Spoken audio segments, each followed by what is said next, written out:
Welcome students. आज हम लोग जिस चैप्टर के न्यूमेरिकल प्रॉब्लम्स डिस्कस करेंगे वो चैप्टर है sound. So let's move forward.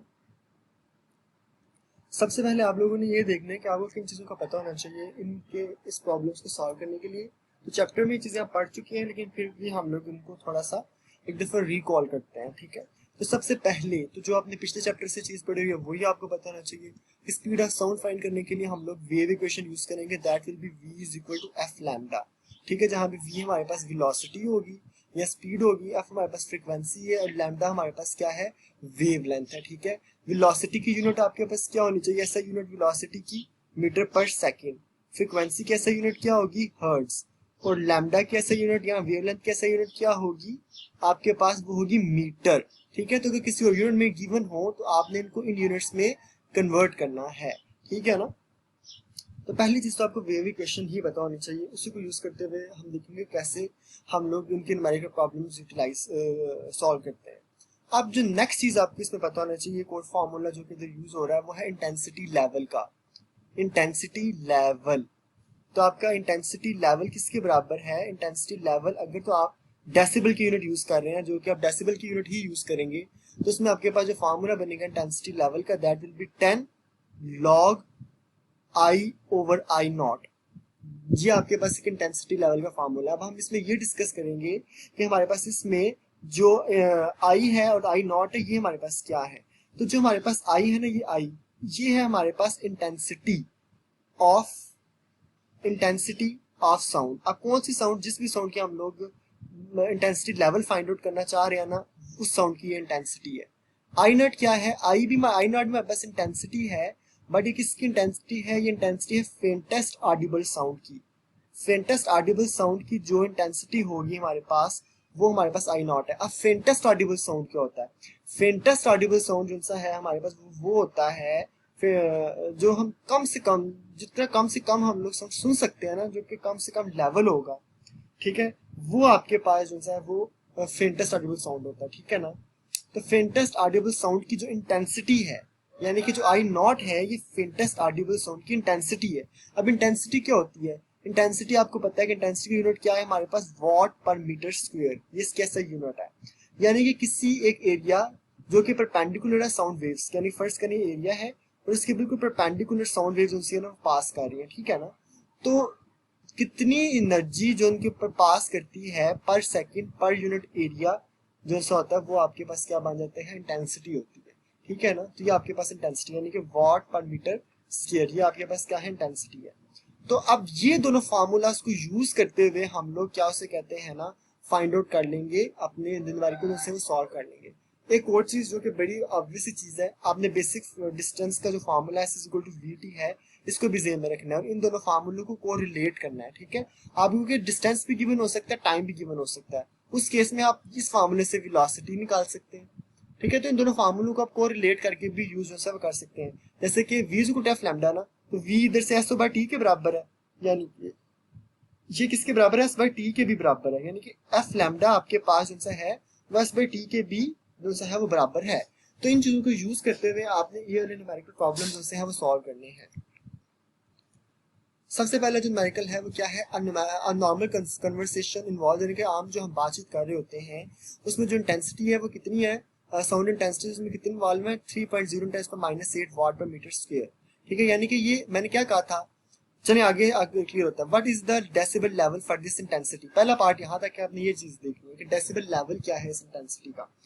तो ये हमने क्या कहा था, जिसका हमने इंटेंसिटी लेवल फाइंड आउट करना हो उसकी जब हमें इंटेंसिटी गिवन होती है वो आई होती है। तो ये आपके पास क्या है, आई है, ये आपके पास क्या है, आई। और आपको पता होना चाहिए आई तो आपके पास इस डाटा में आ गया, वो क्या है 3 × 10⁻⁻⁶ वाट पर मीटर स्क्वायर। आई नॉट आपको पता होना चाहिए, आई नॉट की वैल्यू फिक्स है 10⁻12 वाट पर मीटर स्क्वायर, यानी आपके पास आई भी है आई नॉट भी है, आपने डेसिबल लेवल इंटेंसिटी का फाइंड करना है।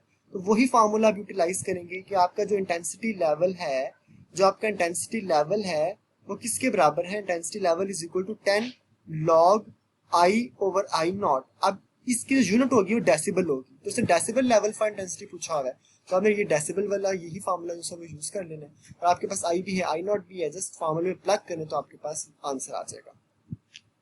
अगला क्वेश्चन देखिए, if at Narkali Bazaar Lahore intensity level of sound is 80 decibel, intensity level कितना 80 decibel, what will the intensity level of sound there. अब जिस साउंड की हमने इंटेंसिटी लेवल फाइंड करना है उसकी इंटेंसिटी उसका सॉरी इसमें हमें इंटेंसिटी लेवल गिवन है, इसमें हमें क्या गिवन है, इंटेंसिटी लेवल गिवन है, यानी कि हमारे पास पहले जो हमने फाइंड किया अब हमारे पास गिवन है। तो आपके पास जो इंटेंसिटी लेवल है वो किसके बराबर है, वो बराबर है 80 डेसिबल के, ये आपके पास इंटेंसिटी लेवल गिवन है। अब उससे इंटेंसिटी पूछ ली है आपसे, उसकी इंटेंसिटी कितनी होगी, इंटेंसिटी लेवल दे दिए और इंटेंसिटी पूछ ली है, यानी उसने आपसे आई पूछ ली है और इंटेंसिटी लेवल दिया हुआ है आपसे आपको। अब आपको पता है आई नॉट तो इधर भी वही है, आई नॉट तो आपके पास 10⁻12 वाट पर मीटर स्क्वायर ही है, वही फॉर्मूला यूज करना है। इंटेंसिटी लेवल आपके पास किसके बराबर होता है, इंटेंसिटी लेवल बराबर है 10 log I over I not के। अब इसमें आपको इंटेंसिटी लेवल गिवन है, यानी कि इधर आपने लिख लेना 80 डेसिबल है, इधर आपने लिख लेना 10 log आई तो आपने फाइंड करना है, आई नॉट है 10⁻12, ठीक है, वाट पर मीटर स्क्वायर में। इसको आप सॉल्व करेंगे तो आपके पास उससे आई की वैल्यू वो आ जाएगी। अब at a particular temperature the speed of sound in air is 330 metre पर सेकंड, ठीक है, पर्टिकुलर टेम्परेचर पे जो स्पीड ऑफ साउंड एयर के अंदर है वो कितनी है 330, यानी आपके पास वेलोसिटी आ गई, साउंड की स्पीड आ गई, v आ गया। If the wavelength of a note is 5 centimetre, वो कहता है वेवलेंथ जो कि एक नोट आपने लगाया है वो कितनी है 5 सेंटीमीटर है। Calculate the frequency of sound wave, आपने फ्रीक्वेंसी फाइंड करनी है, यानी कि वेलोसिटी आपको गिवन है 330 मीटर पर सेकंड, आपके पास जो वेवलेंथ है वो भी गिवन है 5 सेंटीमीटर। मैंने क्या कहा था, अगर आपके पास जो लैम्डा सेंटीमीटर में आएगा उसको आपने मीटर में कन्वर्ट करना है, तो ये 5 सेंटीमीटर का आपने क्या करना है, इसको आपने कर देना है 0.05 मीटर, क्योंकि आपको पता है सेंटी किसके बराबर होता है, सेंटी एक प्रीफिक्स है जो कि 10⁻2 के बराबर होता है, तो 1 और 2 डेसिमल प्लेसेस पीछे ले जाएंगे आप, ठीक है। 0.05 मीटर आपके पास लैम्डा आ गया। उससे फ्रीक्वेंसी पूछी हुई है, आपसे क्या पूछा हुआ है, फ्रीक्वेंसी पूछी हुई है, ठीक है। आप फ्रीक्वेंसी कैसे फाइंड करेंगे, आपको पता है कि v equal to f lambda होता है, तो f किसके बराबर आ जाएगा v बाय लैम्डा के, f किसके बराबर आ जाएगा v बाय लैम्डा, कैसे हमने निकाला, वही wave equation v equal to f lambda, तो f is equal to v by lambda, ये आपके पास आ गया, ठीक है। आपने वेलोसिटी की वैल्यू पुट करनी है, इधर वेलोसिटी की कितनी वैल्यू है 330 मीटर पर सेकंड, लैम्डा के आगे पास कितनी वैल्यू है, जो लैम्डा के आगे पास वैल्यू है वो है 0.05 मीटर। इसको आप सॉल्व करेंगे तो आपके पास जैसी है फ्रीक्वेंसी आ जाएगा। अब इसको जब सॉल्व करेंगे तो हमारे पास आंसर जो आएगा वो आएगा 6.6 × 3 हर्ट्ज। तो वो कहता है कि क्या ये frequency Audible range of human ear है। अब आपको ऑडिबल रेंज का पता होना चाहिए, ऑडिबल रेंज होती है 20 to 20,000 हर्ट्ज, 20 to 20,000 हर्ट्ज। अगर आप ये देखें तो ये आपके पास कितना बांध रहा है, ये आपके पास बांध रहा है 6600, तो इसी रेंज के अंदर आ रहा है क्योंकि ये ऑडिबल फ्रीक्वेंसी रेंज है। ऑडिबल फ्रीक्वेंसी रेंज क्या होती है कि जो हम लोग सुन सकें जितनी फ्रीक्वेंसी की रेंज को, तो ये ऑडिबल फ्रीक्वेंसी रेंज ही है, तो उसका अगला पार्ट भी आपको पता चल गया। अब अगला क्वेश्चन देखिए, a doctor count 72 heart beats in 1 minute, ठीक है। कैलकुलेट द फ्रीक्वेंसी, यानी कि दिल 72 दफा 1 मिनट में धड़क रहा है, आपने फ्रीक्वेंसी फाइंड करनी है और पीरियड फाइंड करना हार्ट बीट का, ठीक है ना।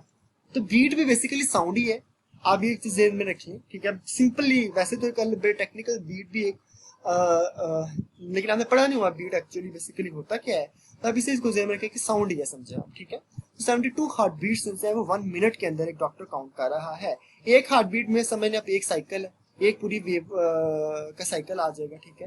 तो आपके पास फ्रीक्वेंसी किसके बराबर आ जाएगी, जो फ्रीक्वेंसी है ये आपके पास बराबर आ जाएगी नंबर ऑफ हार्ट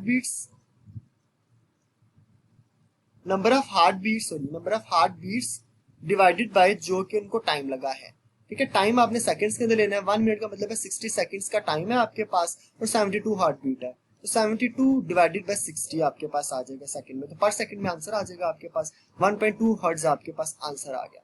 उसके बाद उससे पूछा है पीरियड, तो पीरियड आपको पता है रेसिप्रोकल ऑफ फ्रीक्वेंसी होता है, यानी कि t = 1/f, तो आपने 1/1.2 लगा लेना है, तो आपके पास टाइम पीरियड भी आ जाएगा जो कि 0.83 सेकंड्स के बराबर आ जाएगा। अगला जो 11.5 है, a marine service ship sends a sound wave straight to the sea bed.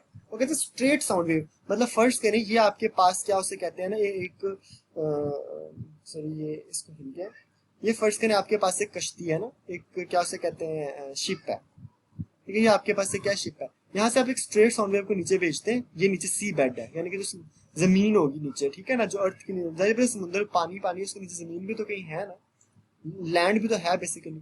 तो ये फर्स्ट करने की लैंड है, ठीक है ना, तो सीधा एक साउंड वेव को भेज दिया, ठीक है। वो कहता है कि जो इको वो रिसीव करती है ना वो 1.5 सेकंड लेटर। अब इको क्या है, एक चीज साउंड वेव आपने भेजी है, वहां से टकरा के वापिस आ जाना, ये इको है, ठीक है ना, यानी कि ये आपने पढ़ा भी होगा चैप्टर के अंदर। तो इस पूरे इको में जितना टाइम लगा 1.5 सेकंड है, यानी कि इस टाइम में जो उसने डिस्टेंस ट्रेवल किया है ना, वो एक तो फर्स्ट करने के डिस्टेंस एस है, जो हम जिससे मालूम करना चाहें जो समुद्र की गहराई है वो एस है फर्स्ट कर ले, ठीक है ना, यहाँ से लेकर डिस्टेंस एस है। तो एक दफा साउंड जमीन तक गई है, फिर एक दफा वहां से टकरा के वापिस भी आई है, तो ये इको हुआ ना। तो यानी कि साउंड वेव ने 2s डिस्टेंस ट्रेवल किया है, कितने टाइम के अंदर, उसे ट्रेवल किया है 1.5 सेकंड के अंदर। तो टाइम आपके पास कितना है 1.5 सेकंड, इतने टाइम में आपको इको मिल गया है। Speed of sound in sea water is 1500 metre पर सेकंड, ये उसने स्पीड दे दिया आपको, स्पीड कितनी है 1500 मीटर पर second. What is the depth of the sea, ठीक है। अब आप देखें कि इस टाइम में जितना टाइम हमें लगा है, इस टाइम में उससे साउंड वेव ने डिस्टेंस कितना ट्रैवल किया है, उसने एक दफा तो ऊपर से नीचे आई है, एक दफा नीचे से ऊपर गई है, यानी अगर तो गहराई थी एस, तो जो डिस्टेंस उसने ट्रैवल किया है वो 2s डिस्टेंस ट्रैवल किया है, ठीक है। स्पीड उसकी कितनी है, स्पीड उसने आपको पता है कि एस इक्वल टू वीटी होता है, डिस्टेंस उसने ट्रैवल किया है, यानी कि आपको पता है कि जो डिस्टेंस है वो किसके बराबर होता है, डिस्टेंस बराबर होता है स्पीड इंटू टाइम के ना, स्पीड इंटू टाइम, ठीक है। तो जो डिस्टेंस है वो 2s है, ठीक है ना, कितना डिस्टेंस है 2h है, तो वो किसके बराबर है स्पीड इन टाइम, स्पीड उसकी कितनी थी 1500 उसकी स्पीड है मीटर पर सेकंड, और मल्टीप्लाई इसको हम लोग किससे कर लेंगे टाइम के साथ, तो 1.5 जो से सेकंड टाइम लगा है। तो जब इन दोनों को हम लोग मल्टीप्लाई करेंगे तो we will get the answer of 1125 metre. मतलब कि इसको 2 को डिवाइड भी करके जब इधर आएगा ना, मतलब 2 को डिवाइड भी करना है, तो आपके पास आंसर जो एस का आ जाएगा 1125 मीटर। अब इनको मैं आपको हिंट से जाऊंगा, आपने न्यूमेरिकल्स को सॉल्व करने की कोशिश करनी है। A student clapped his hands near a cliff and heard an echo after 5 seconds. अब जो टाइम है इको का वो कितना है, वो टाइम जो सा है वो है 5 सेकंड का। टाइम आपके पास कितना है 5 second. What is the distance of the cliff from the student if the speed of the sound is taken 346 metre पर सेकंड,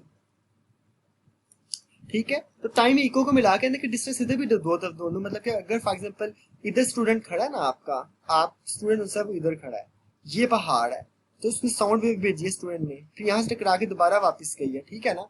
तो अगर यहाँ से लेकर यहाँ तक का डिस्टेंस एस था, तो उसने जो डिस्टेंस कवर किया वो 2s कवर किया ना। स्पीड उसने कितनी बता दी आपको 346 मीटर पर सेकंड उसने आपको स्पीड बता दी है। आपने डिस्टेंस से फाइंड करना, वही चीज है आपका जो यहाँ से लेकर यहाँ तक डिस्टेंस है, तो वो 2s इज इक्वल टू ये वाला vt आ जाएगा आपको, वही फार्मूला है। अब आपने इसको खुद सॉल्व करना है। 7 वाले पे आए, a ship sends ultrasounds and returns from the sea bed and is detected after 3.42 seconds, ठीक है। तो एक शिप है जो कि क्या उसे कहते हैं अल्ट्रासाउंड भेज रहा है, जो कि सी बेड इसे टकराने के बाद, यानी कि नीचे जो सी बेड है ना, यानी कि समुद्र का जो नीचे जमीन होती है वहां से टकरा के जो सा है वो वापिस जो शिप तक आता है, ठीक है। कितने टाइम में आ जाता है, वो आता है 3.42 सेकंड्स के अंदर, ठीक है। फर्स्ट कहना है कि डेप्थ उसकी एस है ना, तो यहाँ से यहाँ उसको 2s ट्रेवल करने में जितना टाइम लगा ना, मतलब कि 3.42 सेकंड्स में उसने 2 दफा ये डिस्टेंस ट्रेवल किया है। स्पीड ऑफ अल्ट्रासाउंड, स्पीड उसे आपको फिर से v दे दिया है, फिर से आपको t दे दिया, आपने वही चीज फाइंड करनी है, तो पीछे था बस स्टेटमेंट चेंज हो रही है, सवाल वही है, ठीक है ना। v भी गिवन है, t भी गिवन है आपको, और 2s आपको पता है उसे डिस्टेंस ट्रेवल किया है, तो 2s is equal to vt इधर भी लगा दें। v आपके पास 1531 मीटर पर सेकेंड है, टाइम आपके पास 3.42 है।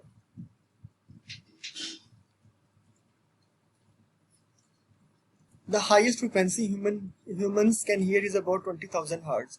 उसने आपको क्या दे दिया, उसने आपको फ्रीक्वेंसी दे दी है, ठीक है, और उसने आपको क्या क्या, what is the wavelength of the sound in the air at this frequency, ठीक है। और आपने क्या फाइंड करनी है, वेवलेंथ साउंड की फाइंड करनी है इस फ्रीक्वेंसी के ऊपर, ठीक है। आपको यानी कि क्या गिवन है, आपको फ्रीक्वेंसी गिवन है, आपने क्या फाइंड करनी है वेवलेंथ, यानी कि आपने लैम्डा फाइंड आउट करना है, और किस टेम्परेचर पे 20 डिग्री सेल्सियस पे। एंड उसने भी बताया हुआ जूम the speed of the sound in air at 20 degree Celsius is 343 metres per second, ठीक है ना। वो क्या कहता है, वो कहता है इसकी अगर स्पीड उसने आपको बता दिया 20 डिग्री सेल्सियस पे 343 है, v आपको बता दिया, f भी बता दिया, v भी बता दिया, लैम्डा फाइंड करना है, वही फार्मूला यूज करेंगे v equal to f lambda वाला, और आप जो सा है वो फाइंड आउट कर सकते हैं। अगला पार्ट भी आपने इसी तरह करना है, ठीक है। अब उससे फ्रिक्वेंसी चेंज करके 20 हर्ट्ज तो उसके अगले ने कर दी है। तो इसी तरह हम लोग कर लें।